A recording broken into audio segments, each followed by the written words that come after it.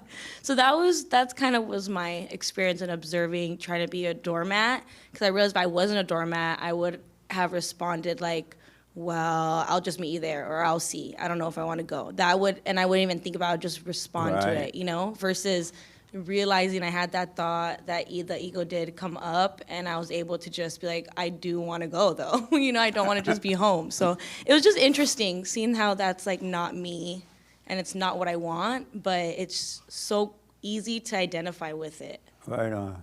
Oh, nice. Yes. Doormat. Yes. Are you becoming a doormat?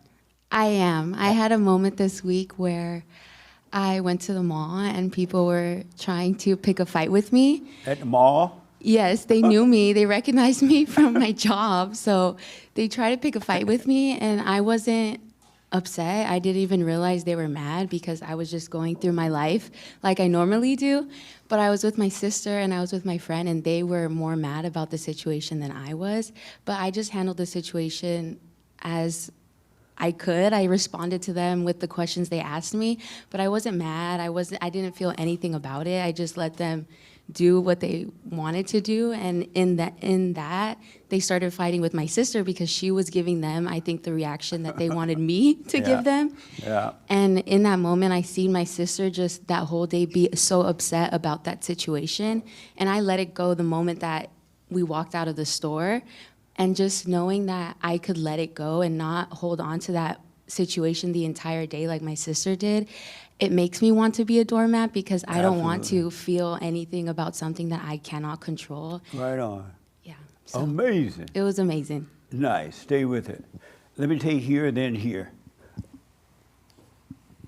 So I Doormat. resonated with what she said a lot. Like, I had trouble with the word, but I think You had what word you had trouble with? the doormat. I think because I've been like a doormat my whole life. I think what is more correct is being unbothered.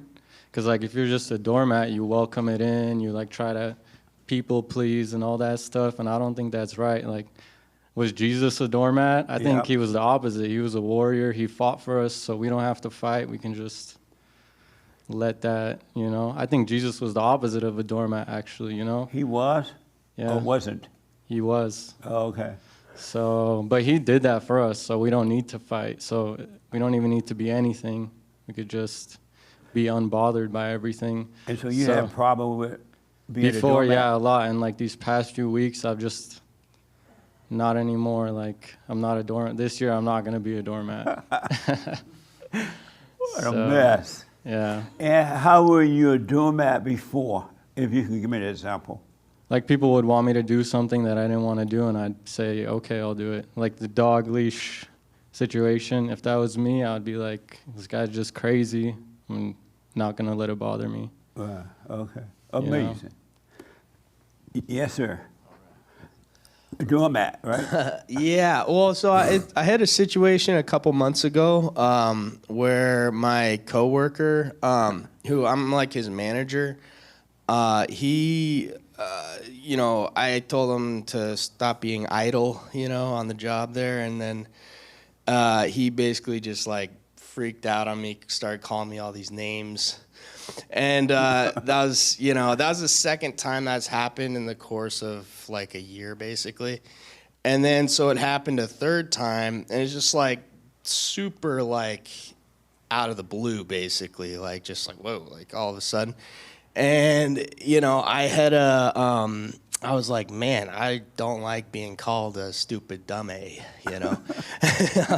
for some reason. And then I was like, maybe it's kind of wrong to not like that, like, or to be like, I just had a feeling also at the same time that it's ego probably, and so, I mean, I did end up telling my, the higher ups about it. But yeah, I mean, I think, this would have been great stuff to hear, when this was going on, it's kind of a mess of a situation where, I'm just kind of okay, I know where he's at, so I'm going to not pretend to be, cool with him or whatever, now. But it's just an interesting situation. So, I mean, as far as, being... just how accurate and how to respond to it. I think to be a doormat, and it's more because service is destiny, maybe.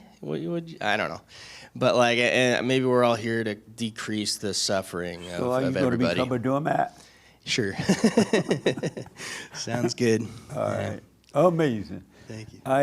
It reminded me of a friend of mine just was promoted to management on his job, and he's very, very emotional, and he's unsure how to be a manager and all that because he's not sure as to how to handle people. And apparently, in that world now, the bosses have to go pay attention or let these people do what they want now. And they are not allowed to correct them for whatever reason. Am I right, Doug? That's true. Yeah. Doug became a manager too. It's been a mess. But he's not the one I'm referring to. They're not allow bosses to correct employees or something like that? To a certain degree, there's certain things you can't say. Like, for instance, one time we had this issue, and the girl said that one of the other managers did something to her, and I said, well, that doesn't sound like him. That doesn't sound like anything he would ever do. And my boss came to me later and said, this is her thoughts and how she feels about her thoughts, and you can't say what you can't put that opposition out there. So it's very strange. Yeah, he told me you can't. There are so many things you can say and cannot say. You're not allowed to raise your voice at them and all kind of stuff. Like, what has happened? And so he told me the other day that, because he's very young too, and a lot of these employees are older than him. And one employee, they've been treating him really bad, walking all over him. And he pulled one employee to the side and said, you know, you have an attitude. What's wrong with you? And that person got mad and got worse. And so he went to the boss and tell the boss that. And the boss said, well, there's nothing we can do about it. And so he's like, what am I supposed to do? I'm like, be a doormat. You give out the instructions, tell them what they're supposed to do, but don't get angry at their attitude. Don't let it bother you, and you'll be fine. Document, document, document. Yeah, I told him write down everything, give it to your boss, but don't get mad. Be the doormat. Let them say what they want, but don't react to it. Amazing, nice. So things have changed in that world out there. And what was your question again? It was similar to kind of this gentleman and her. I understand being a doormat, and I just want to say, when you actually are a doormat and you stay present through it, somehow or other, the situation always works out in your favor. It does. Doesn't it? It will always work out. Yeah, I noticed that the last few times. I'm like, wow, that worked out again, you know? But I wanted to know the speaking up without resenting. How do you balance that and being a doormat? Like, when do you speak up? Oh, I see. Yeah. What do you say to that, Mr. Doormat? Well, again, I think we've covered this multiple times in here, but it's when you don't have any emotion. I think that's when you can speak up. When there's nothing, no feeling at all. Absolutely. When you're not angry or emotional, then you can speak up, and you're going to do it with perfect love. I figured, so basically just stay present and the words, if they need to, will just happen, right? Absolutely. Got it. And it will be right. Right. Okay. And then whenever the thought is saying, you need to say something now, don't do it. No. Got it. Don't do it. Amazing. Are you a doormat? Right here, the young lady in the black. I tried to be this morning. Speak, take the mic for me. I tried to be this morning a doormat because I was getting angry at my husband because I wanted to be on time, and we're not gonna make it. And he was saying, "Oh, it's not my fault," and then that like triggered anger in me, and I knew it was my ego. So I was gonna create a big argument with him and say, "Okay, you're not accepting accountability because it is your fault." But instead, I just stayed silent, which is not like me at all. So I felt that I was trying to be a doormat. Right on. Well, that's a start. Will you like praise the Lord? She didn't say anything? I was very proud of her. Because that's not normally her. Normally she would say something. Yeah. Were you surprised she didn't say anything? Yes, I was. But I was also very grateful. Right on. Nice. Okay. And so you don't understand the word of being. Oh, I know you said something I want to ask. She said that men are already doormats, and a lot of people are doormat, right? I think it's just the word, so I don't know. Like, I know what it means to sit through my hell. I've been doing this long enough. Like my husband this morning, we have guests coming in, and I was like, so what time? So why didn't you have this person meet you at this time and here? And I'm going to church, and he knows that. And he said, Danielle, it's none of your business. Right on. And right on, husband. That bothered me. I felt it. I wanted to say something. And don't side with him, Jesse. You're going to give him more ideas. But I felt it. It was like, but I didn't say it. I was like, oh, okay. Okay, husband. But I didn't say anything. Amazing. But you did say that word kind of. I don't appreciate that word at all. Because you said that a lot of men are doormats.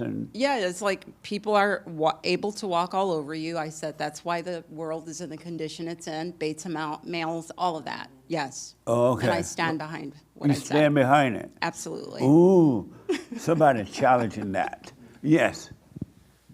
Yeah, I disagree because I think it's the enabling, the worshiping of women that is the problem. It's not men being doormats.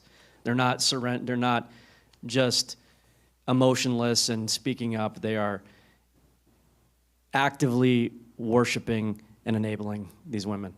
That's why that's the beta-ness of males today. Oh, okay. Hey, how do you respond? And then I gotta move on from this. How do you respond to? She said that, and if I'm not quoting you right, you can correct, that people are already doing that, especially men, they're being walked all over, and they're already doing mats and blah, blah, blah. There's a right and wrong way to be a doormat. And overcome words, too. But do you accept that people are already doing mats? Yeah. And why? Because they're doormats in the way that that the Asian guy said, that they're slaves or doormats. They're slave doormats, meaning they're reacting and inwardly suffering. Like they have no choice. When you're a doormat, you are free. You're freer to. You're not, like the guy said, you're not bothered, or you are bothered, but you know that that's your fault to be bothered. Oh, okay. Are you a doormat? Not the good kind. What? Not the good kind. And you're not a good kind. Right. What a beta. All right. Are you a doormat?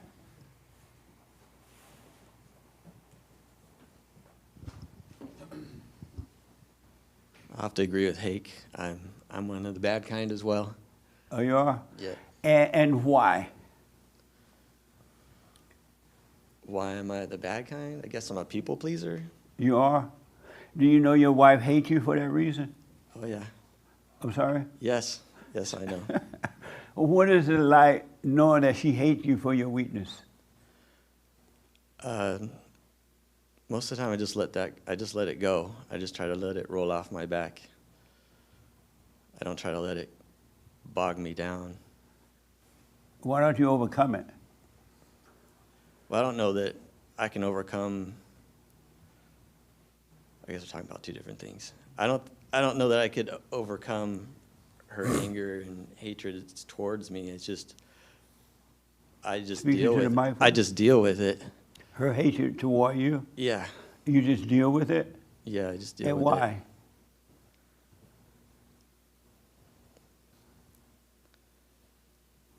And why? I'll say it's because I love her, but I know you're going to say it's because I hate her. What? Someone else? I was going to say because I love her, but then I know you're going to say that it's because I hate her. Yeah. Yeah. So why do you just put up with it?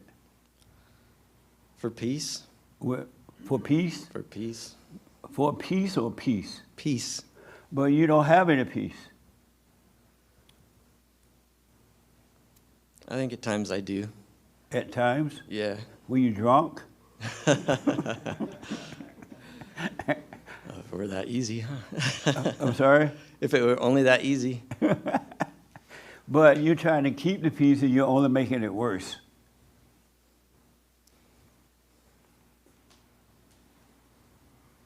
I think it's something that she needs to deal with, that she needs to overcome her anger. That's true, she does. But how about you? You need to overcome yours too. Oh yeah, I'm working on it. How? One day at a time, one moment at a time. Have you forgiven your mother? Not no. in the way that you've told us to, Right. but I would like to. I would like to. For the longest time, my wife, she told me that I needed to do that, and I was thinking, what? You're crazy. What do I need to forgive my mom for? You know, my mom, I hold her in high regard because of a lot of things that she's been through. But over time, I've thought about it, and I thought, you know, she's getting older, and I would like to forgive her so that she could have some peace too. But she's not going to have peace just because you forgive her. She has to drop her own anger. But you will have it. Because you're married to your mother, you know that, right? That's a very strange thought. So what? That's a very strange thought. You married to your mama.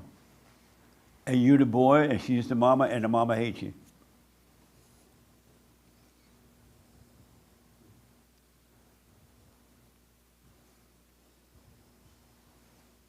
We're looking at each other.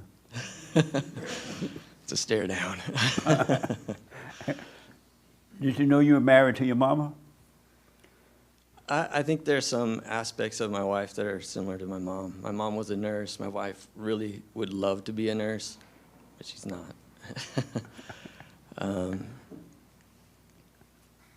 How will God forgive you if you don't forgive your mother? Exactly. I need to. That was a question. I need to forgive. But why don't you so you can start changing? I will. I will. You Not will? that maybe Tuesday. No, I can't do it this Tuesday. I'm off on Tuesdays, so it'd have to be a Tuesday that I'd go and see my mom. Amazing. Can you go this Tuesday? I'll talk to my wife about that. Your wife has to tell you yes, you can, or no? Because I'd like to take my mom out to lunch or something. What do you mean I haven't talked to my wife about that? Because she's told me not to spend any money lately until she gets paid on Wednesday. She told you not to spend money? Right. And because of that, you can't take your mother to lunch because she told you not to spend money? Right. What? Are you playing? Are you joking? No, I'm not playing. This is Really? part of keeping the peace. This is part of the anger and hatred in our home. I'm sorry? This is Speak part of up. the anger and hatred in our home. Trying to keep the peace, but not really keeping the peace, making it worse.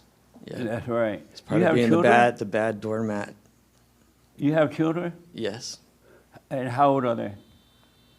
The youngest one is 11, and then 12, and then 18. And so how will you, 18? Yeah. How He will just your turned kids survive with you being so weak?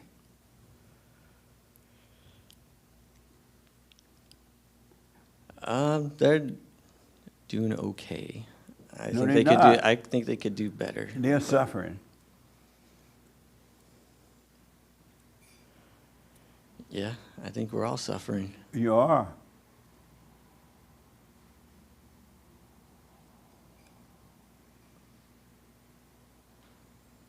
We're looking at each other again.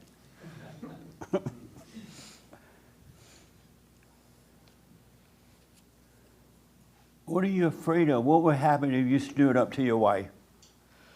A very long, drawn-out argument that would go nowhere. But why do you have to argue with her? Let her argue by herself. I try that. I And try what to happens? just let her go, but she'll bring up everything that's ever happened in the past, everything that she's imagined has happened in the past, and just lay it on thick and try to get me to react. How old are you? 50. You 50? Yeah. Whoa. Well, not wow, but. So, what are you thinking right now? Getting hot in here. She says, get it hot in here. And give her the mic. And why? Because then I have to look into myself and my behavior and see how evil and awful that I've been. Yeah. And so hear him say that now, you're thinking what? That I should obey my husband, and of course he could spend money and take his mom to lunch, and that he shouldn't even have to ask my permission. Not at all. See, you the boy, she the mama. Why do you have to ask your wife or even mention I'm taking my mother to dinner or lunch? You don't even have to mention. You have permission to take your mother to lunch, okay?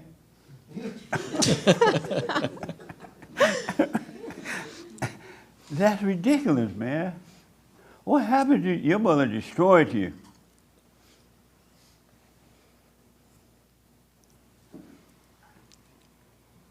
She never beat me or anything like that. I'm sorry?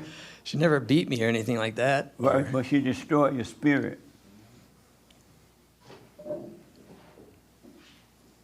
You got to deal with her so you can overcome that. If she's about to die, you say?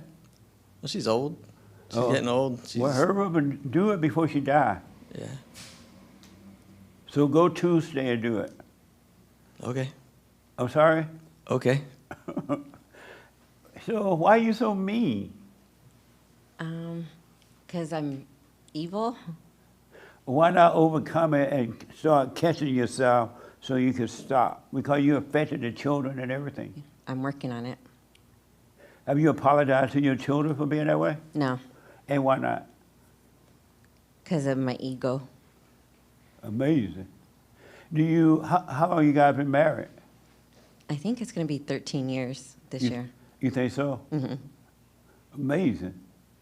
Man. Long Ooh, suffering. I'm sorry? I said he's been suffering a long time. Are you surprised? Did you know he was this weak before you married him? Yes. So that's why you married him, because Yes. you were weak? And he confronted me with that. He was like, you resent me, even though you told me when I started coming, don't resent your husband. And I couldn't control myself, so I resented him so much. And you said, don't resent your husband. And then he said, you knew I was this way and you purposely sought me out, and now you resent me for how I am, but that's why you wanted me. Absolutely. What a mess. So what you gonna do? Overcome my anger so that we can have the household for our children, and my husband could take his rightful place where he should be the leader. But you got to just stop reacting. You realize that, right? Yeah. No matter how you be a doormat all the way, so you can overcome this. Okay. And do what you want, but I recommend you go and forgive your mother so you can start overcoming this. Because your kids are suffering because you're weak. You're letting this happen to them. Because she's doing to the children what she's doing to you. Yeah, I see that. I recognize that. And I see some of her coming out of them. Yep. And you do nothing about it, huh? And just take it. I'm sorry? I just take it. You're like, Just oh. take it on the chin. you You're know. like, oh, I see that she's destroying my children. I'm just going to take it.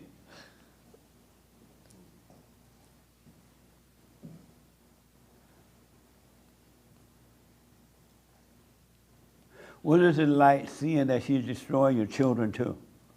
How do you deal with that?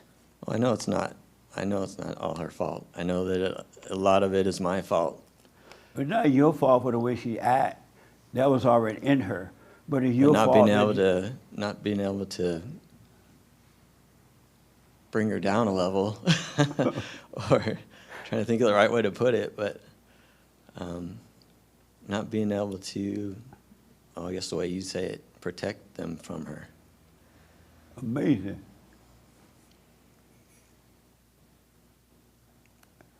So do you want to change from that? Oh, yeah. So why don't you start working on yourself?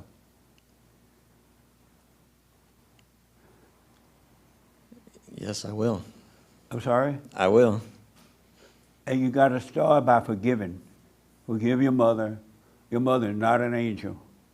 She drove your father nuts. And then forgive your father for not protecting you. He was like you. He didn't know how to deal with your mother, just like you can't deal with your children's mother.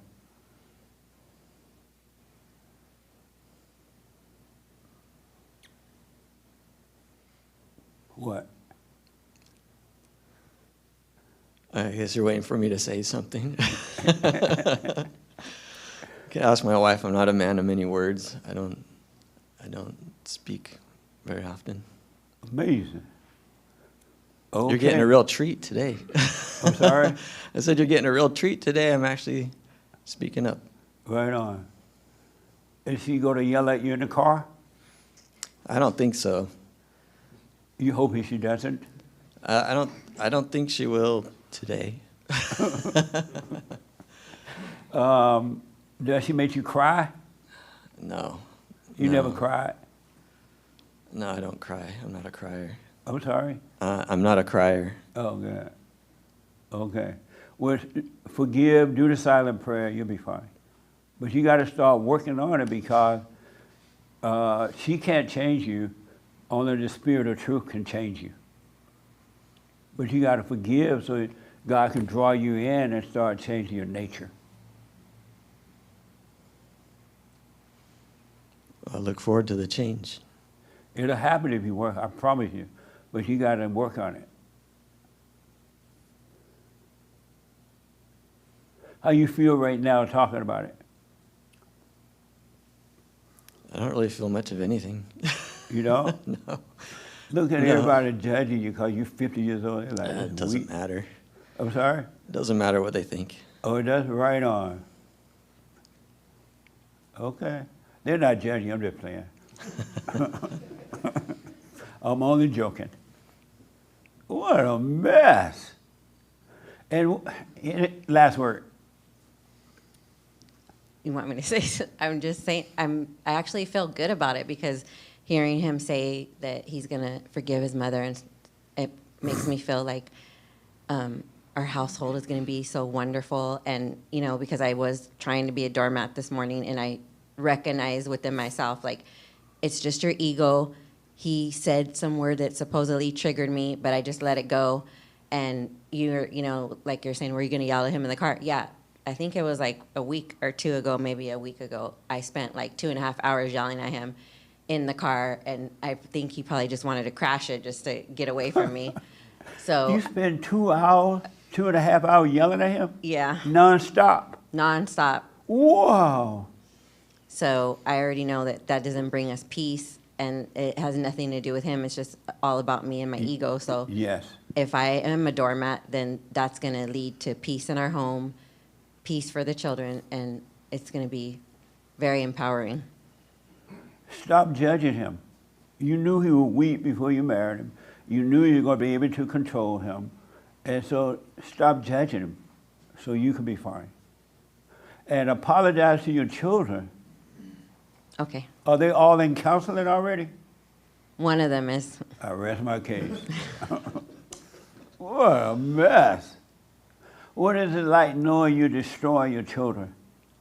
It's not a good feeling, because that's the whole thing. A mom protects her children. Her mom, that's why we're so wonderful, because that's what we do. We do everything for our children. And when you realize that that's not the case, that's just all about your ego. Like, I'm such a wonderful mother. I give everything to my children, and that's not really making them men. That I have 5 sons, and I'm making them all betas. So that's not really a good thing. Yeah. Will you apologize to them, what you have done to them? Yes, I will. Yeah. And then stop. Don't do it anymore. Okay. And they'll be fine. Okay. Anything else? No. Anything else?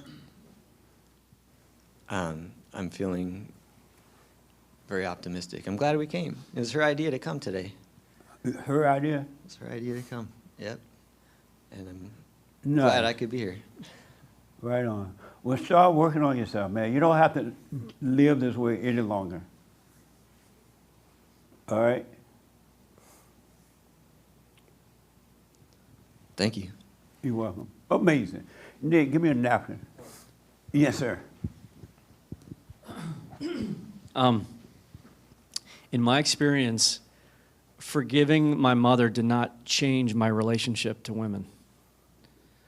I just wonder if there's something to say about that, because I got to spend a week with my mother Just give me one. I'm sorry? I got to spend this last week with my mother, and I realized that I still have the same relationship I have to her, I have to basically all women. And I've forgiven her. And I've noticed some things have changed. I no longer make, like he was talking about, no longer the lover boy thing where I think that that's the answer to my life, is if I find a woman, it's going to be the answer. That's gone, which is great. But I still have that same hatred. Who, your mother? Yes, and women in general, I think. Yeah. Okay. Yeah. And your question is what? How do you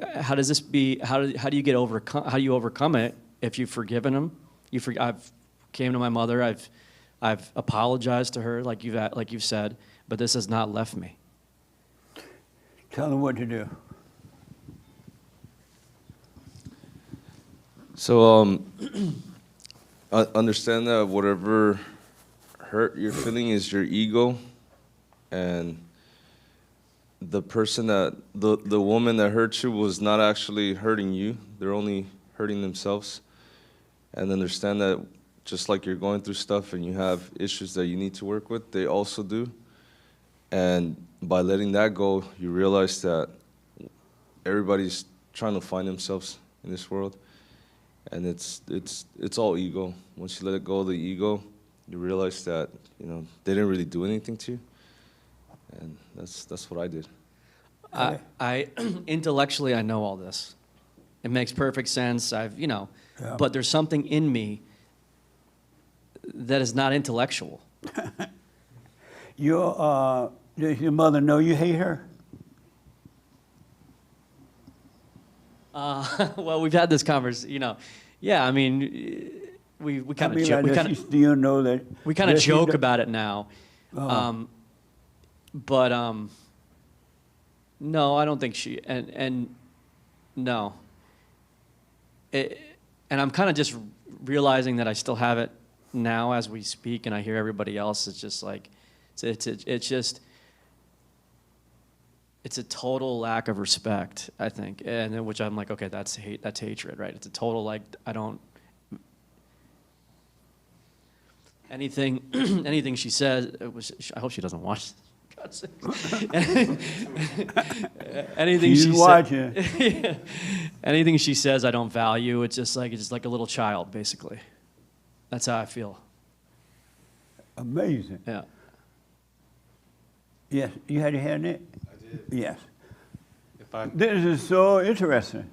I mean, his initial question was, how do I stop like hating? Like he says, he intellectually knows some of these things. Right. And just to add to this conversation about, you just got to really start seeing them different. You just really got to start seeing people for who they are, a spirit, what they're going through, and then, I mean, a wicked woman you'll just see her. You don't see her as a wicked woman. You just see her as like someone lost.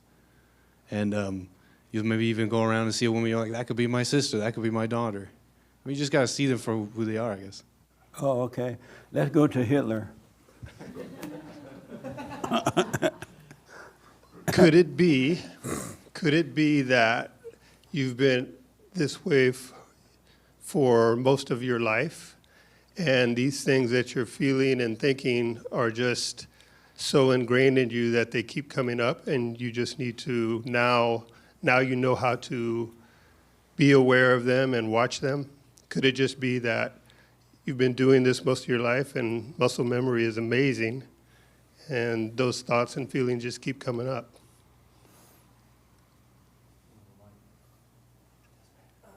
Let him have the mic. Yeah.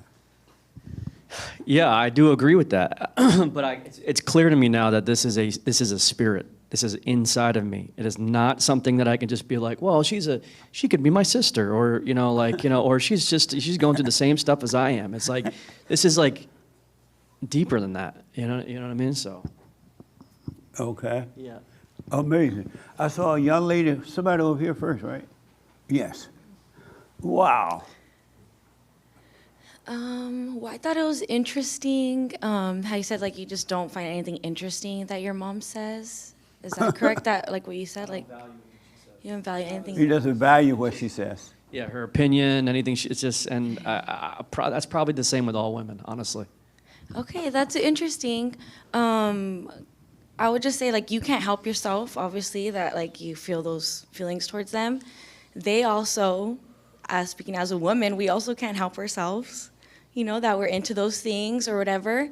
But I would think what I wanted to ask is you a question, why won't you guide the conversation in a different way or a different light? Because I definitely had those same feelings, especially coming to Bond. I'm, interested in these things. I know Danielle has said, like, this is like her thing. She likes coming to church. And you can say by, like, you can just tell, So why don't you guide those things? That's what I've done in my life. Like, between my mom, if it's just talking about like TV shows and things, like I'll ask her a biblical question, or like just conversations with coworkers that like you have to have conversations. You're just there with them 8 hours a day sometimes. I'll like ask them things like that I find interest in and just go from there. That's my question too. Why don't you guide it, or why don't you take the lead in that aspect? I know I do. Again, my mother and I have very interesting conversations. She's into spirituality. She's, but it's something inside of me that it's just there. So do you just identify with it, or maybe that's, I don't know, but do you call her mother or mom or Cathy?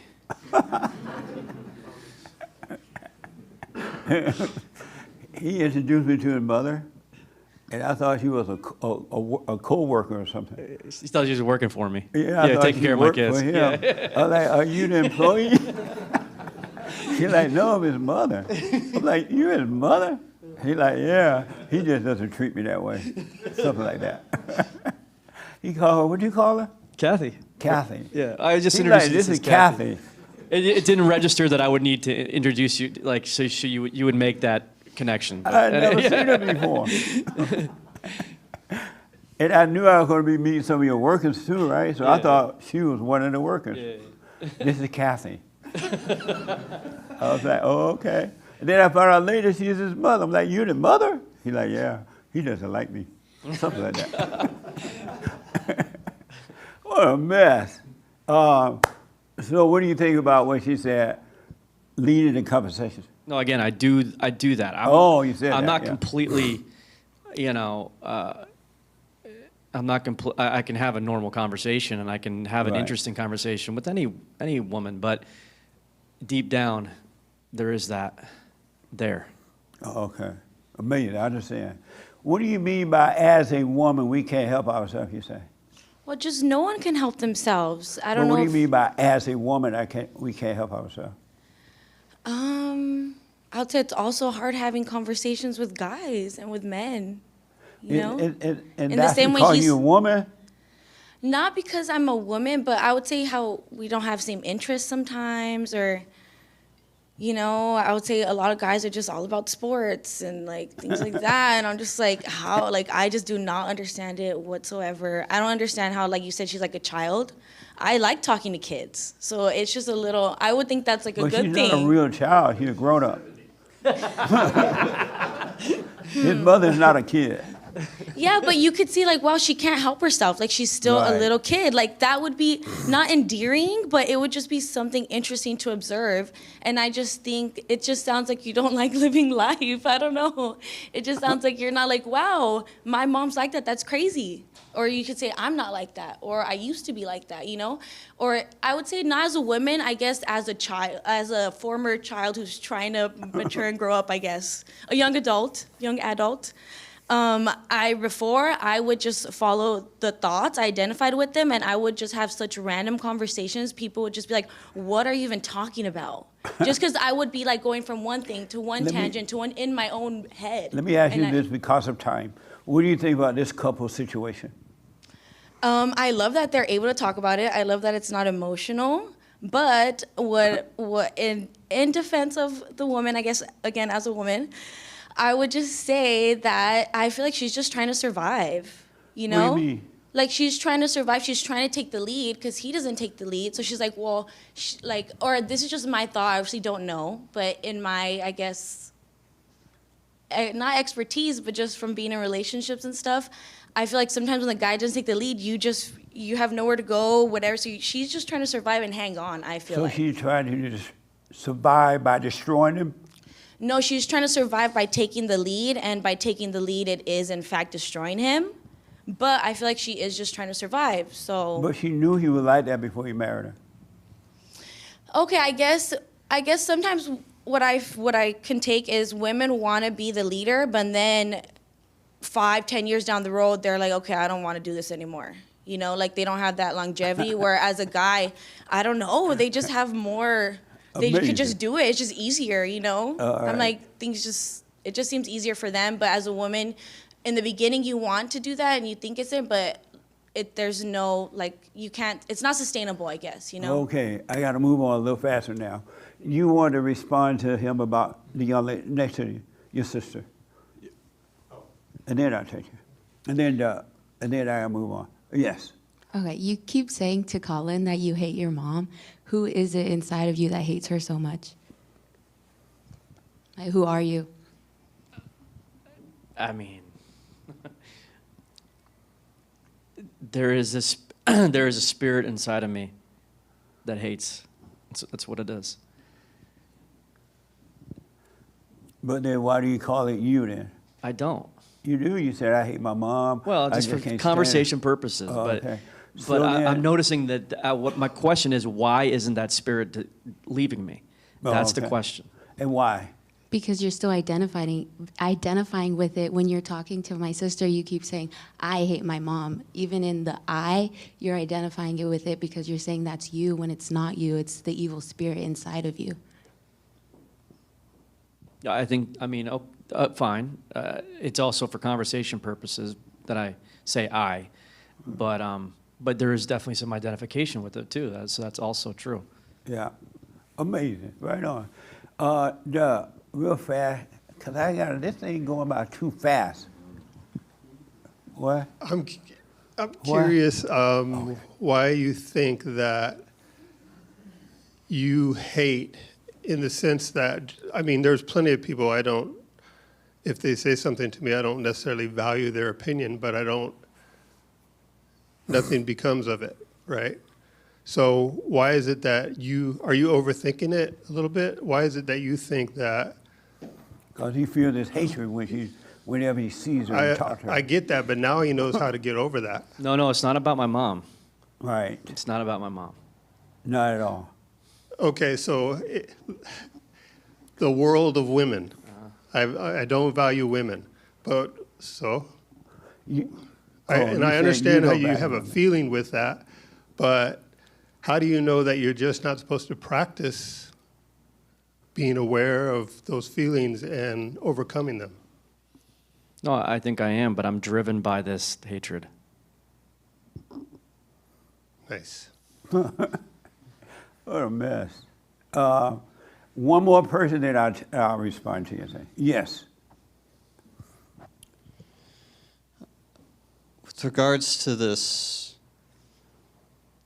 woman thing, you just have to drop it. You have to drop it like how you dropped your resentment when you went to forgive. But he hasn't dropped it. He still hates his mama. And he doesn't value women. Well, you said what prompted this was that you had the same feeling toward women. And I assume like you meant like lust. Well, whatever it is, all you can do is drop it. And observing yourself, silent prayer, seeing the hell in you is a part of just dropping it, not doing it, letting go of it. Yeah, I didn't make the connection until recently because you said that you marry your mother, and you just said it to him, and that's what sparked this. And then I just realized I didn't make the connection between my ex-wife and my mother, but now I see it clearly. Every man married a mother. And even though they have different things about them, that's why I didn't realize it. Like my mother's really organized. My ex is a mess, but like that spirit is the same, and I have the same relationship towards that spirit. Yeah. Where it's like, you stupid bee. Like that's kind of my relationship. Bible. Yeah. That's my relationship. And that's got to extrapolate to all women, right? So it's like, and I've forgiven. At least I think I have. So what the heck? Okay. Did you have a question about that, or you have? No, I have a comment on that. Yeah. Okay. I don't think anything is wrong or right about what Colin is saying. I remember when I began overcoming 3 years ago, and I didn't struggle with hatred towards my mother or women, but it was other things that I could not fathom overcoming. And it really caused me to question whether or not I could even do this. And it took a good year, and I don't want to put a time frame on it, but I just came to a point where I stopped thinking about it. I just stopped. I just did the silent prayer. I focused on staying present, and those things, I found myself thinking about those things less. And like now, when I reflect back on that, and I hadn't until this moment while we're talking about this, I realized that many of those things just dropped away on their own without me even wondering or thinking about it. When I thought about it, it compounded it. It made it even worse. I felt like the enemy just came after me even stronger with those things. And it frightened me because I didn't think I would be able to overcome or continue in this. So I think just doing the silent prayer and staying present, that's the answer to everything. And one day Colin will find himself, just like the rest of us, overcoming little by little these things that are causing this divide between ourselves and God. Okay. Amazing. What you're doing wrong is you're identifying with it. You think, and the young lady was saying that, you think it's you that hate your mother, but it's not you at all. But when you feel it, when the anger comes, you're thinking that it's you that's feeling that way. You're like, why am I still angry? I thought I had forgiven, and why am I doing this? But you're not. It's not you at all. It's totally ego. It has nothing to do with you. And so what you got to do is stop don't respond to it, don't call it you, do nothing but take the pain, and it'll pass. But don't even say, I still hate my mother, or I hate my wife, or I have, what do you mean by I have no, what did you say about all women? You don't value them? Yeah. What do you mean by that? Huh? Don't respect them. Yeah. You don't, did you say you don't respect them, or you don't value what they say, or something different? Do you remember what you said? That's what I said. I said, don't respect, don't value. Yeah. Oh. Yeah. How do you value someone? By not hating them. And by the way, this is like, I don't think that I hate my mother. Like, I really don't. Like, if you would see us, you saw us together, like, we actually get along quite well. Like, everything's fine on the surface. It's not. But you still identify with that feeling rather than just feeling it, being aware of it, and letting it go. And just take the pain, do nothing about it, and don't call it you, don't identify with it, and it'll be taken away. Okay. I guess I thought that, like, by forgiving, it was supposed to just magically disappear, and I'm like wondering what the heck is going on. I'm 2 years into this, and I'm it's like it's in me. You like, thought that was going to happen? Yes, the devil told me that was going to happen. And what about thoughts? All lies. All thoughts are all lies. So you had an expectation of what would happen when you go and forgive your mother, and you were set up for that, rather than having a way to see. Because when I went and forgave my mother, I had no idea what was going to happen. I saw that I resented her and that I was wrong, that held me back in life, but I didn't know that once I went and forgave her, my whole life would change. So I had no expectation, and that way I wasn't disappointed with anything. Right, but this is kind of what you've taught, and so I trust that. But don't do it with any expectation, because your thoughts are setting you up to expect something to happen, and it's not going to go the way the thought says. Okay. That make sense? Mm-hmm. Yeah. So stop it. And what's interesting too is I know that the fear in me is tied to this somehow too. Of course. Anyone that has anger has fear. 100%. And I want to be free. Well, then stop identifying with it. That's all you need to do. Okay. Anything else? No. Oh, okay. Thank you. Thanks. Amazing.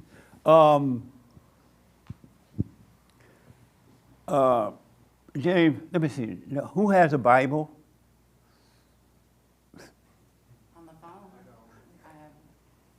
Okay, read. Frankie got a real Bible.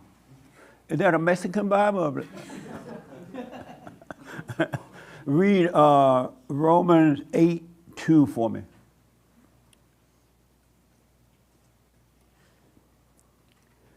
He's gonna be alone. He old. Anyone has it? 8:2. Okay, read the Hake.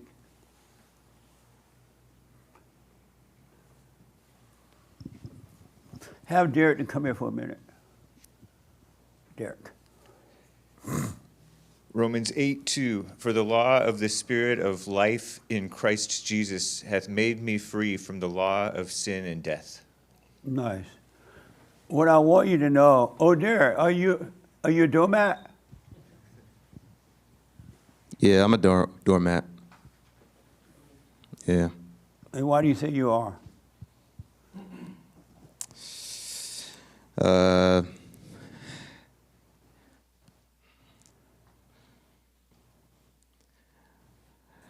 Because I recognize my nature, and I've decided I'll be a doormat. That's why. So have someone offended you and you felt it and didn't say anything? Say it again? Have someone offended your ego and it made you mad and you didn't respond?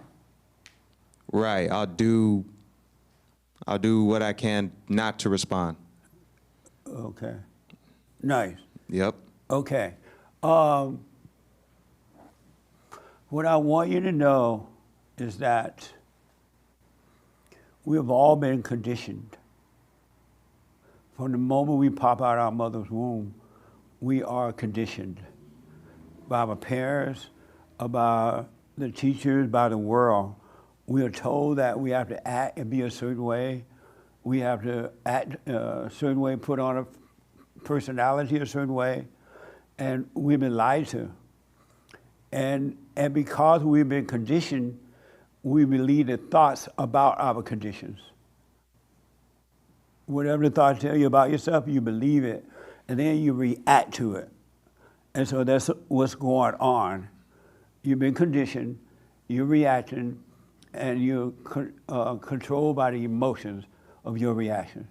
That's all is going on, period.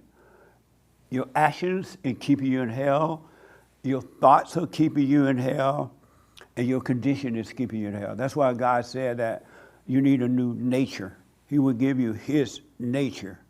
And his nature is none of those things at all. Not at all.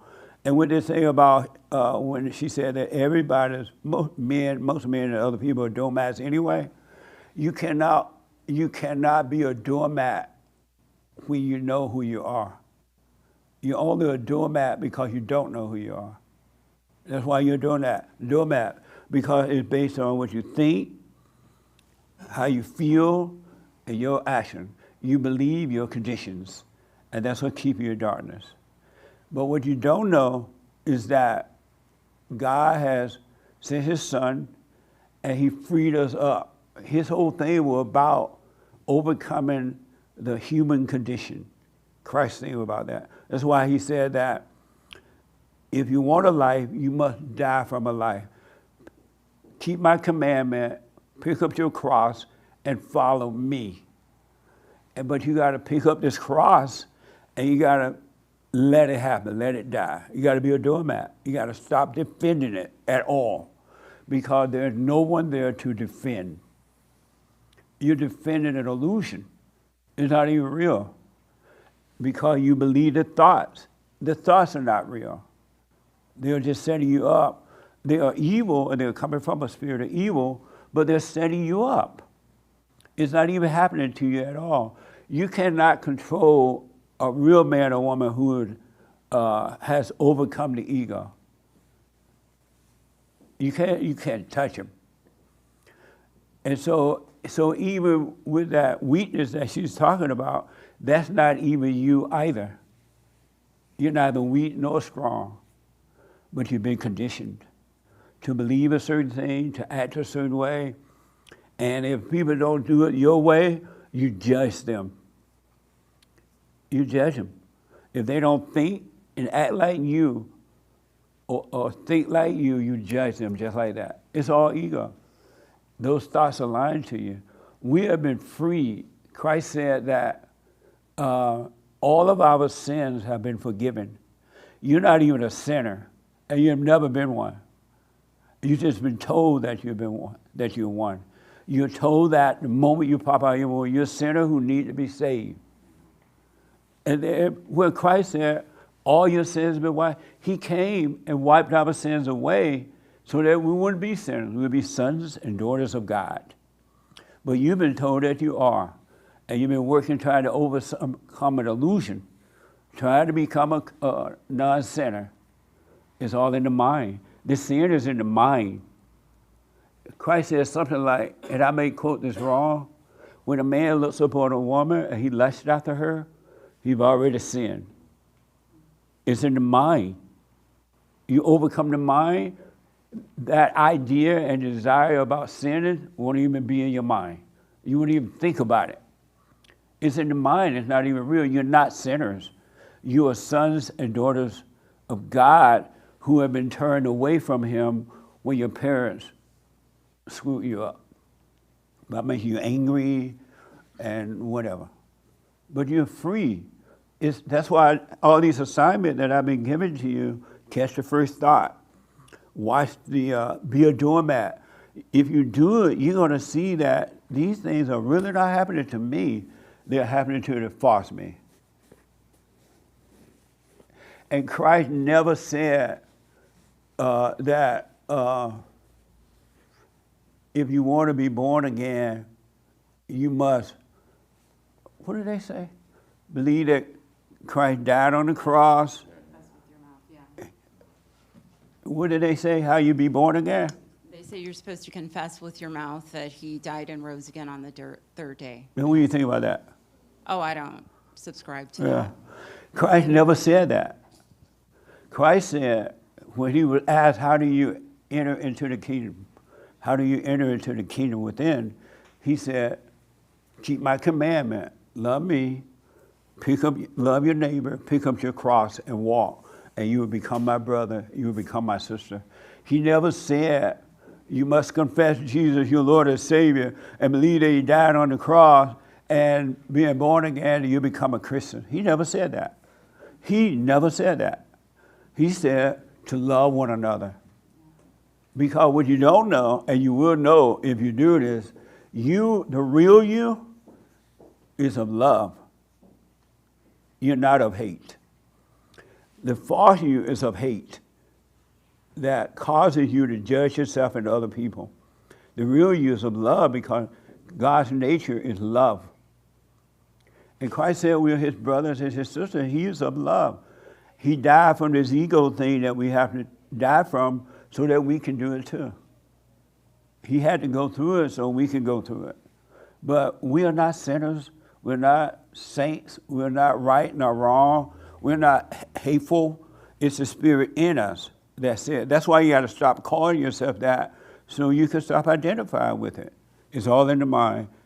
Stop overreacting so that you can overcome the brainwashing that has happened to us. We are free. He never said we were sinners. We've been lied to. We've been told lies. And you've been trying to overcome sin all your life and never was able to do it because it's just a thought. It's conditions and thoughts and action.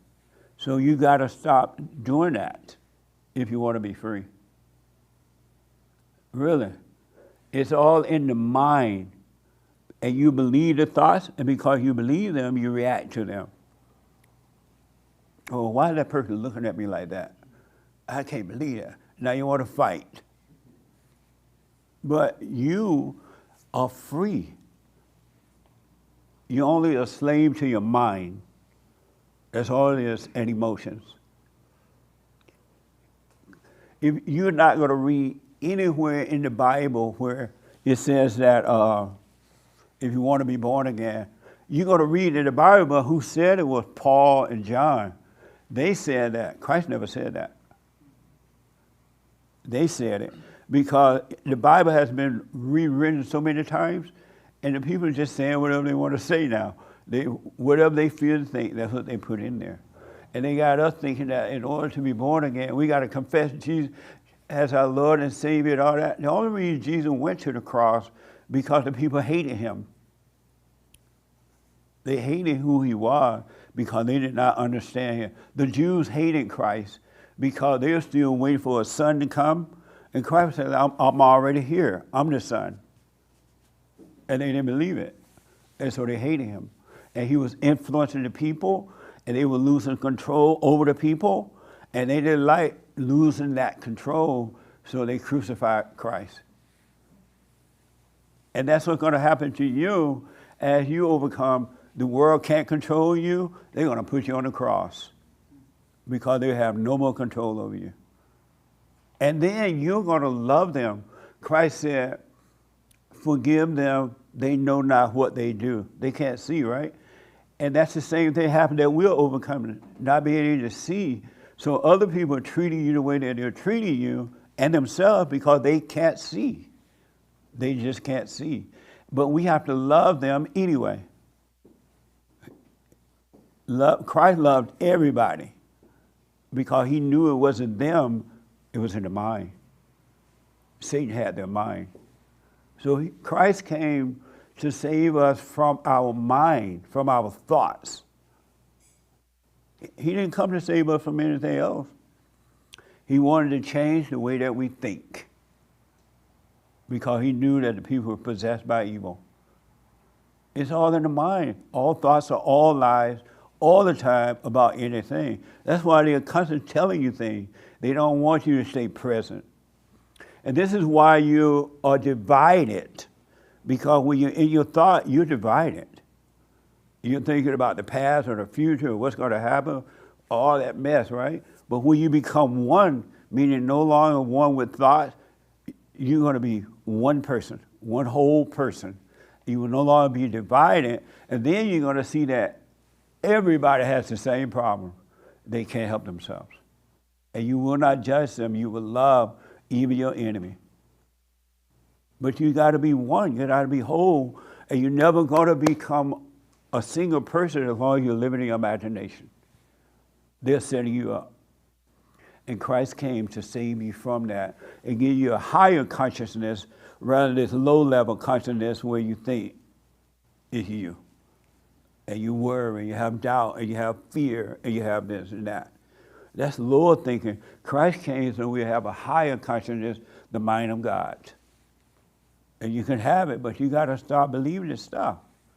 You got to work on you. You are free. You just don't know it. You're a slave to thoughts. You're a slave to your conditions. You're a slave to reacting. Stop reacting. Be a doormat, and you're going to see that it's not happening to you. Because now that you're not defending that false self, you're letting whatever happened to the false self happen. It doesn't mean you give people your money and all that mess. It just means don't react to them treating the ego the way it's treating the ego. It's not even happening to you. I promise you that. It's just a thought. You are free, but you got to stop thinking. And then when you stop thinking, life is just going to happen by itself.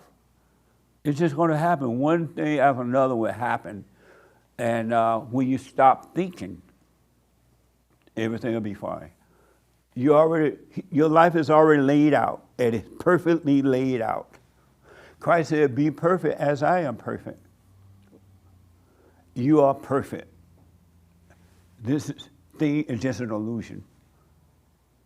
And you have never done anything wrong in your whole life. It's the thought that made you think it was you and made you act out. And then you say, oh, God, I can't believe I did that. Because if you didn't have the thought, you wouldn't do anything to harm anyone. It's the thought that bring that on. And your reaction. You got to stop reacting. You got to stop identifying with that. You've been brainwashed. That's why everybody doing the same thing. Everybody, you hear it in this room, everybody react the same way. Because you listen to the devil instead of the spirit of truth. There's a truth in us that he loves us. He totally loves us. He doesn't make you suffer. He doesn't bring up your past or the future. He doesn't make you hate your fellow man or lady. He doesn't do anything that. He just gives you love, nothing but love. And when that nature changes, and it will, then you will be of nothing but love. But you have to stop. You've been brainwashed. We all have. He said to love one another. You don't love nobody. And you love them by not hating them. Realize, and you're going to see it for yourself that, wow, they just can't see. If they could see, they wouldn't be acting this way. Blind people can't see. And anyone that lives in thoughts and emotions are blind. You're free, but you got to stop it. And this year we're going to go all the way with this. We're going all the way. And don't give up because the thoughts want you to give up so they can stay with you. But don't give up. And God is with you. The little bit, even the fact that you're in this meeting right now, God is with you because he knows that there's something in you that want to return to him. So don't give up. Stay with it. But you're free. You're not a sinner. All of your sins have been wiped away. That's why you have to go and forgive so that God can forgive you and draw you into the kingdom, and then he'll start showing you other things. That your nature is not yours. You're nothing what you think you are at all. Any questions about that? Yes, sir.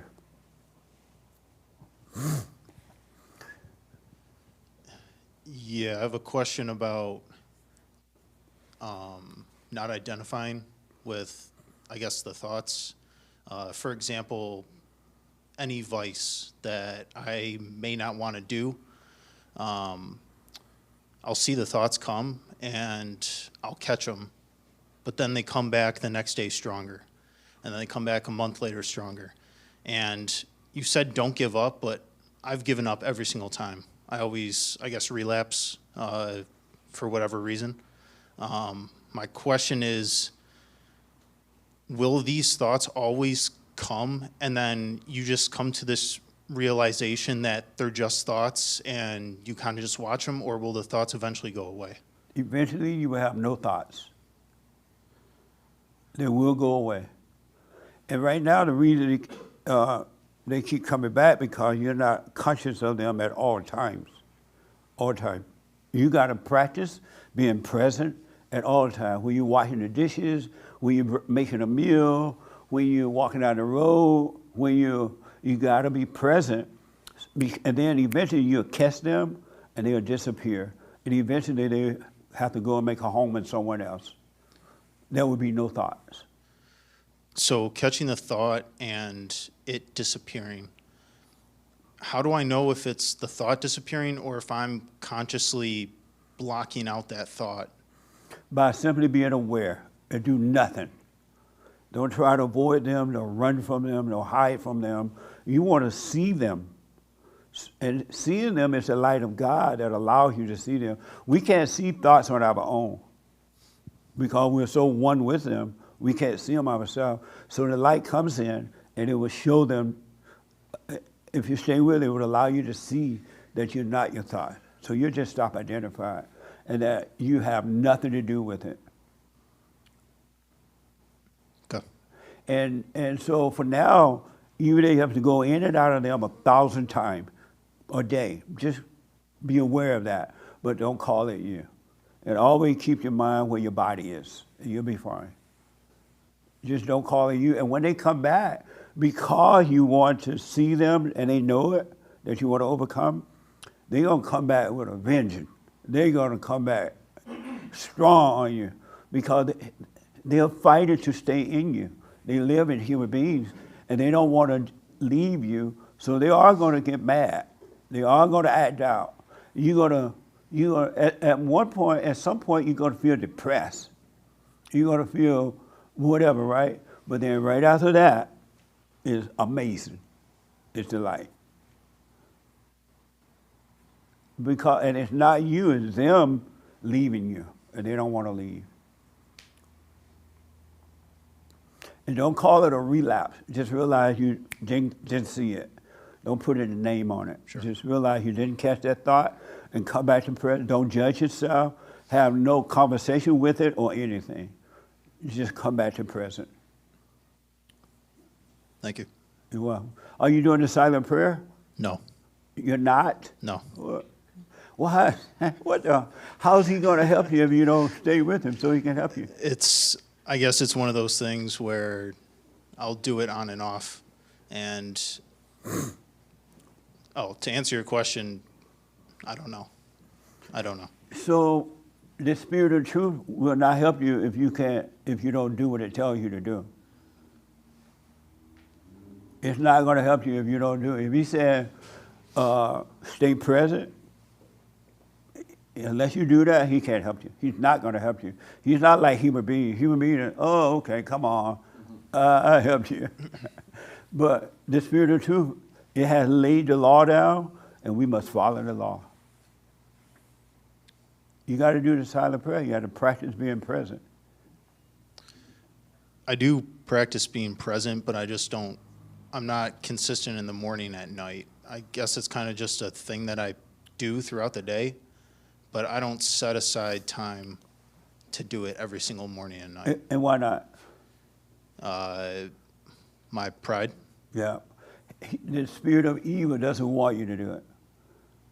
If you do it at night, you'll sleep like a baby. If you do it in the morning, you're ready to take on the issues of the day because now you can see. So Do what you want, of course, but I recommend you practice doing the silent prayer. Do it morning and night, because eventually you got to pray without ceasing, meaning that you're going to always be present. But if you don't start it, you won't be that. Thank you. You're welcome. Yes. I just wanted to add to what you said. I just kind of treat this like a job now, like a 24/7 job. And that's kind of helped me a lot, because I could either complain about it or I could just do what's in front of me. And it's been helping a lot by putting it in that analogy, because I remember earlier in my life when I first had a job, I would always complain and stuff like that. And eventually you kind of just grow into it and realize like I could either complain about it or do the task at hand and get it completed. But what I want you to know, if you even complain about it, that's not you complaining. That's their ego complaining. The thoughts are saying, oh, I don't have time tonight, I'll do it later. Or I don't have time, I'll do it while driving in the car. That's not even you telling yourself that. You would not tell yourself that. Those are thoughts that's doing that. For sure, and I can see that. Yeah. And it's like, it's just like in a job, if you complain about it and you don't do it, you're gonna get fired, you know what I mean? So the job is to practice it. Well, nowadays you won't get fired, they'll fire the boss. They'll fire the boss? In the good old days, it would, but yeah, I know what you mean. Yeah. Right on. Yeah, I just wanted to add to that. Right And the assignments you give are pretty awesome too. Like, this is kind of weird, but like even in my dreams, I kind of like remember it. It's kind of mind blowing. Like in my dreams, the devil will try to get me mad, and I can see in my dream that I'm saying like, catch the first thought, practice staying present. And as soon as I wake up, it's almost like the devil is attacking me as soon as I wake up. Yeah. But because I did that in my dream, I'm able to control it better as soon as I wake up. That's why I give these assignments in hopes that you grab hold of them and remember to stay present. Absolutely. Yeah, it's mind blowing, because before it wasn't like that, because in your dream, like you kind of don't have much control over it. But now I'm starting to it's even going over there, you know, so it's kind of mind blowing, man. Nice. Yep. Stay with it. Yes, I definitely will. Yes, sir. Yeah, it's, I guess a comment and then a question. Okay.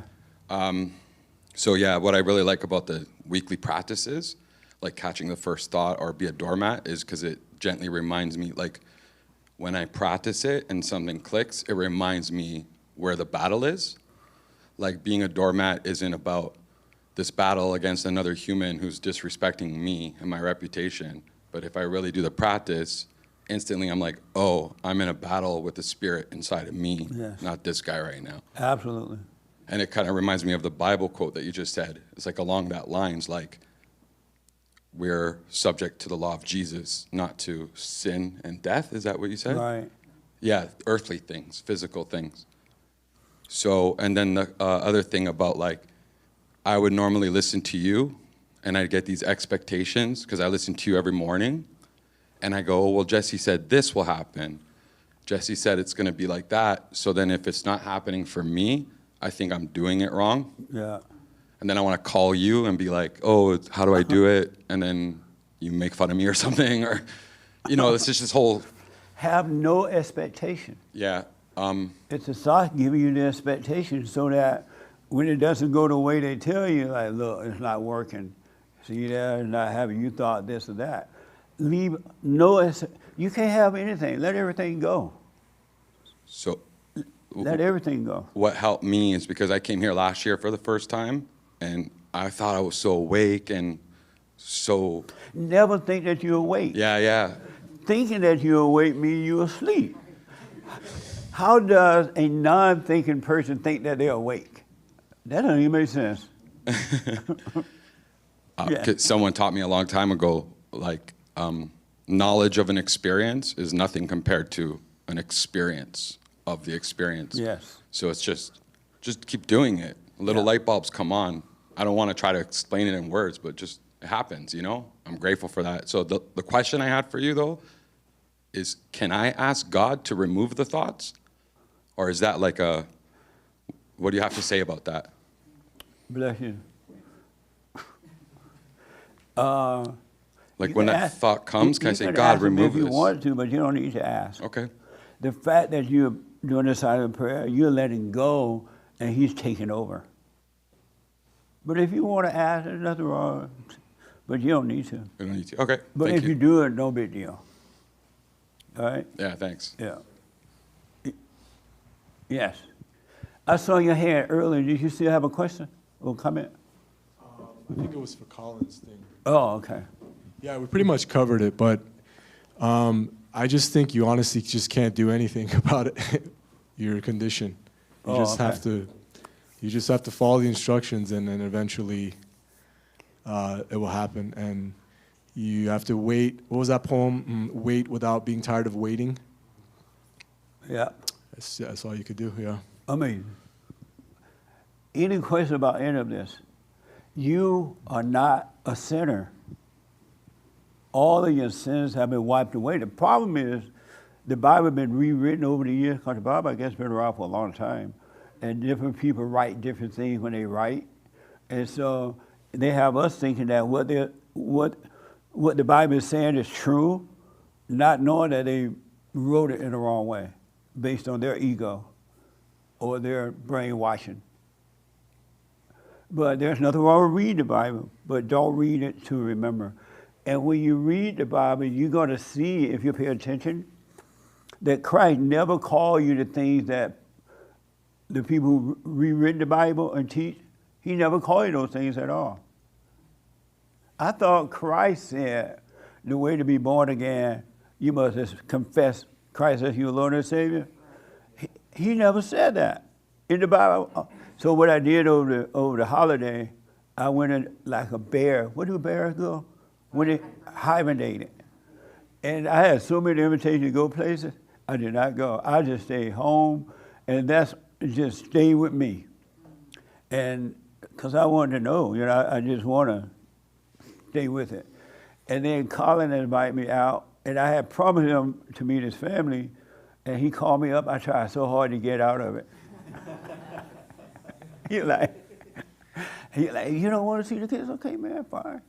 And then I felt guilty that I went in the rain. But I turned down all invitations this year.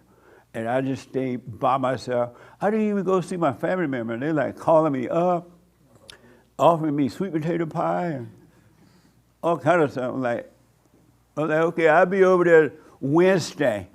And Wednesday come, I'm like, I don't feel it. Because it's just a waste of time, really. And so I didn't do it. You got to spend time with yourself. You really do. Ain't nothing like spending time with you. And when you could be alone, you could be in a crowd, and you can take it or leave it. But you got to spend time with yourself to see what's going on with you. And I want you to know you're not a sinner, so stop saying that about yourself. Christ said we are his brothers and sisters. He didn't call us a sinner. He did say we ought to die from this ego, though. Follow him and to love one another. This year, stop hating and love people. They can't help it. And if they're hurting you, be glad, because it's the ego that's hurting.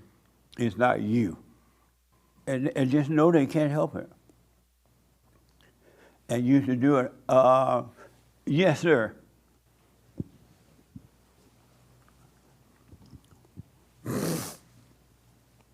Yes. What's on your mind?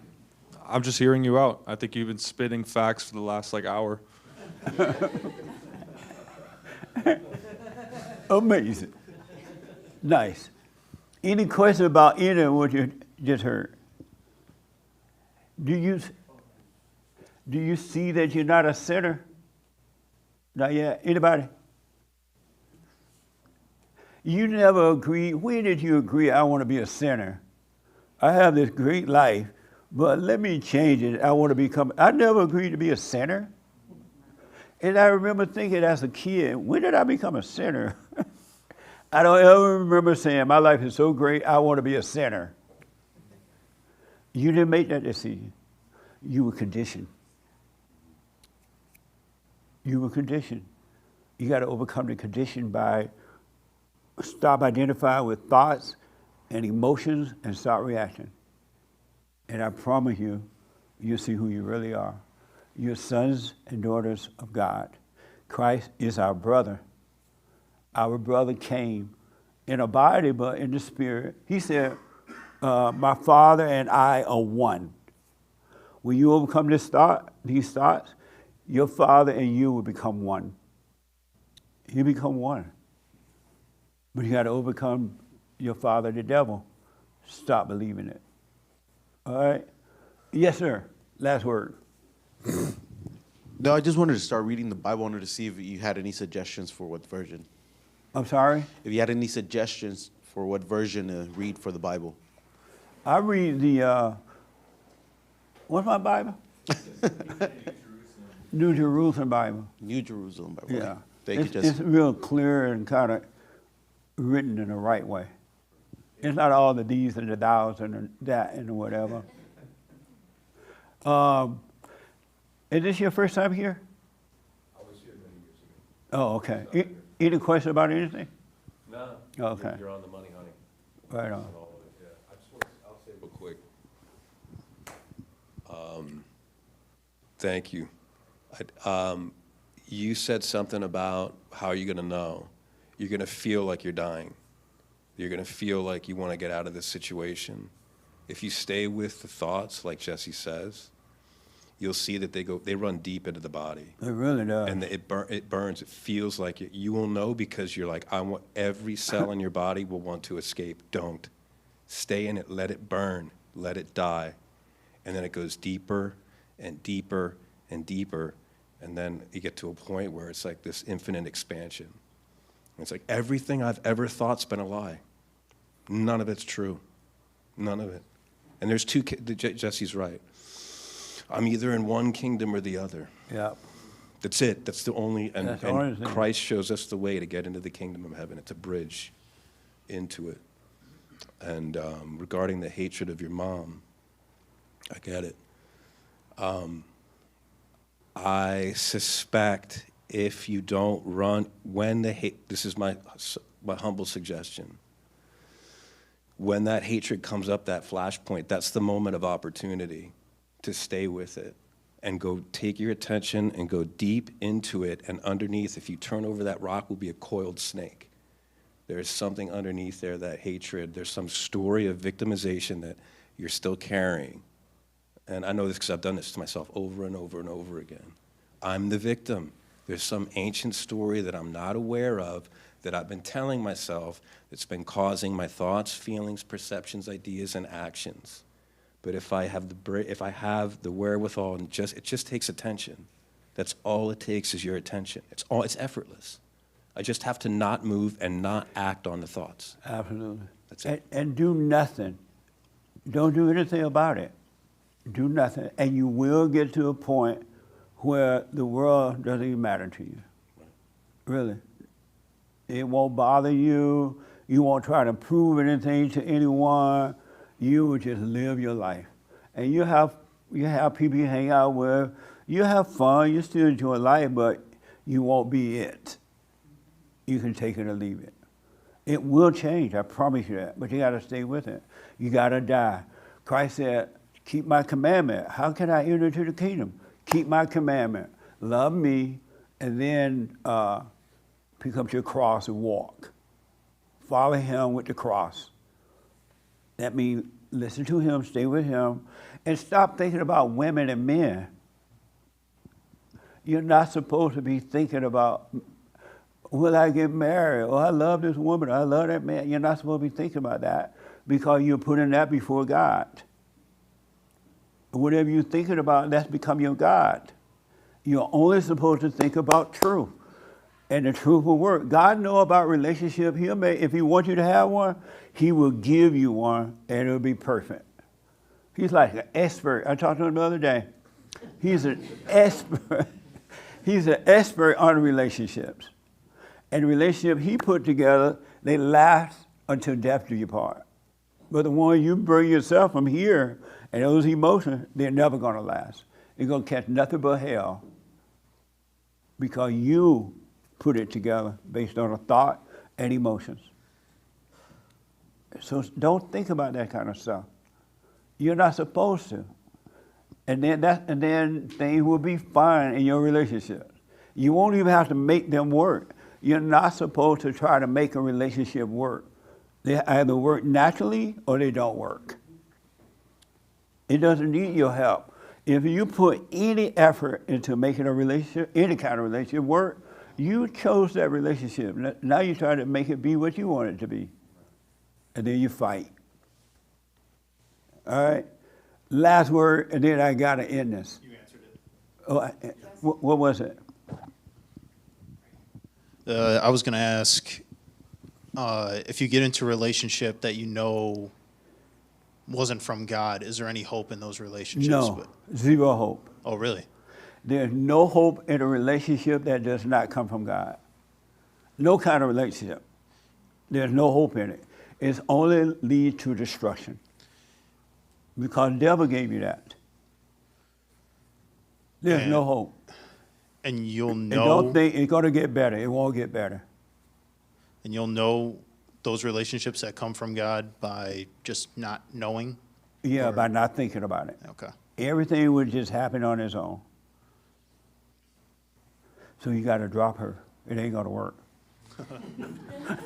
There's no hope in that, buddy. Thank you. Yes. Yes, I have a new biblical question. But first, let me ask the couple, how y'all doing right now?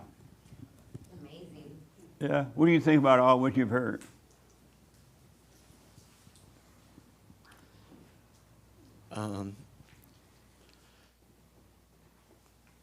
I like what I'm hearing.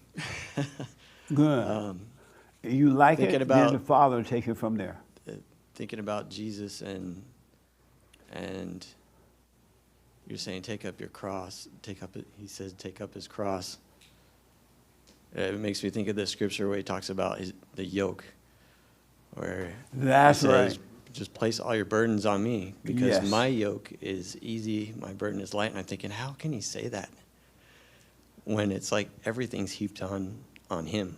Yeah, absolutely, man. But what I've, just sitting here thinking about it, it's because of love. Absolutely. Because of the love. Because of love. His burden's light. Absolutely. Could be true for us too. In him, there's no worry, no doubt. The worry and doubts is something that comes from the ego.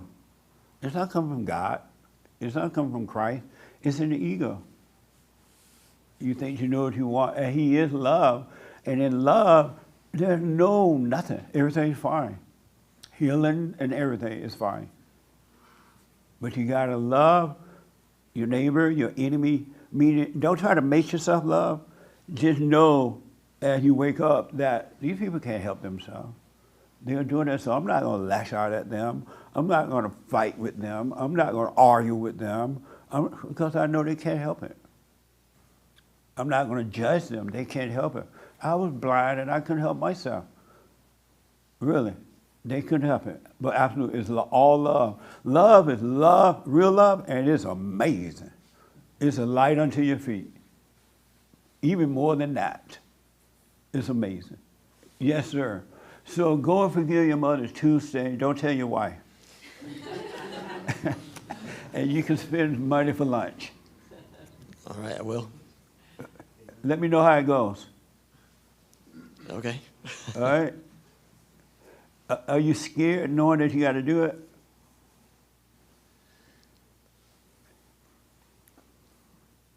No. Okay. Let me know how it goes. All right? I will. And how are you feeling right now?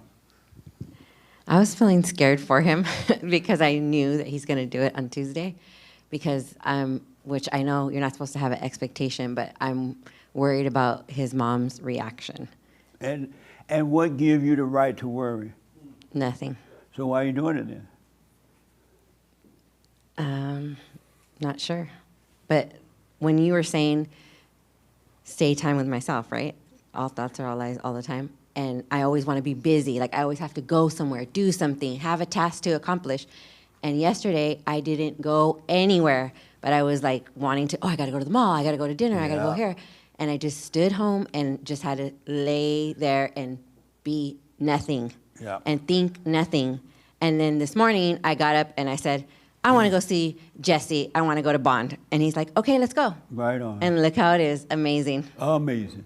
Well, stay with it. All right? Just stay with it.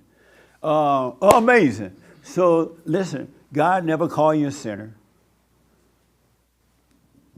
He said, all your sins have been wiped away, so don't let anyone, and don't be afraid to say, I'm not a sinner. What the? Don't be afraid to say it. And because if, I ask people, why don't you give up the anger? Why don't you do, oh, because I'm a human being. I'm a sinner.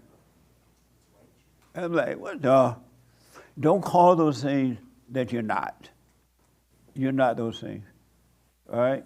And don't be afraid to say it. If people don't like it, give them the finger. Not really. Giving them the finger means don't hate them. Really, they cannot help it. So forgive all the people who have done you wrong. They could not help it. And don't judge yourself for what you've done to others. You could not help it. All right? So a new theme for this year is endurance.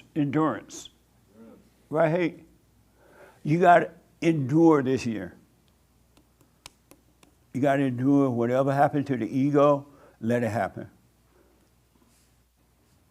You got to let yourself be a doormat this year and let the ego die. You got to lay down this life if you want real life. And again, it doesn't mean that don't be giving people your money and don't let your mama call you up and talk about, oh, I want to live with you. Don't let her live with you.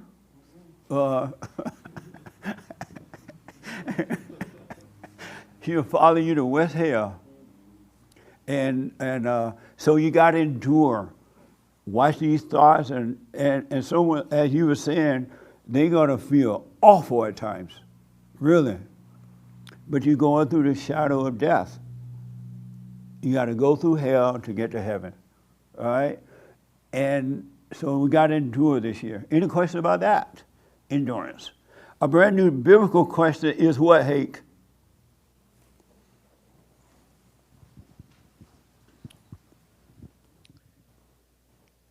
What's the difference between animal nature and human nature? What's the difference between the animal nature and human nature? Uh-huh. What's the difference, Alex? I'm just going to say feelings. I'm sorry? Feelings. Like if, I feel like an animal, if, whether he's lazy or not, he's going to go hunt something for food. Where I wouldn't, I'll just order it on Uber Eats or something. All right, amazing. And so that's the biblical question. Stay with it. Do not give up. I remember when, in last thing, when he was saying the thing about you're going to feel depressed, you're going to feel like painful. I remember when I was first going through this stuff, and I would like feel almost depressed. And then mind would be telling me, you're depressed. But I knew not to believe the thoughts. And so I remember there were so many times I wanted to tell somebody I was depressed. The thought would tell me, go tell somebody. But I realized they can't do anything about this. What the? And so I just didn't obey the thoughts because I realized all thoughts are lies, and then you will get through it. You can't complain about it. As someone said, you can't complain. Oh, you can't complain, you just have to do it. You have to let the ego die. All right? And so stay with it, stay with it, stay with it. Practice being present. Keep your mind where your body is. And you will rise, you will receive the mind of God. It will happen, and all those other thoughts will be gone. You will never have to think about them again. They would not be inside of you. The only reason you're thinking about them because they're in you. But if they're no longer in you, you can't think about them anymore. They'll be gone. All right? So stay with it. And we're going to have fun this year. We're going to take names and keep names. Stay with it. You won't regret it. I promise you that. Just stay with it and let the light do the work. You don't have to do anything. You just be still and let the light work on your behalf. and he will. And stop calling yourself anything. You got to lay down that false nature, so don't call yourself anything, all right? We're going to be back in the office tomorrow. The radio shows are on tomorrow. The office is open, and Happy New Year. It's been amazing. Oh, thank you all for it. We got some amazing gifts and food and all kind of stuff. Thank you for showing your love to us. I appreciate it. So don't forget your tithe and offering. We need your support. Bye. And thank you all very much. Amazing meeting.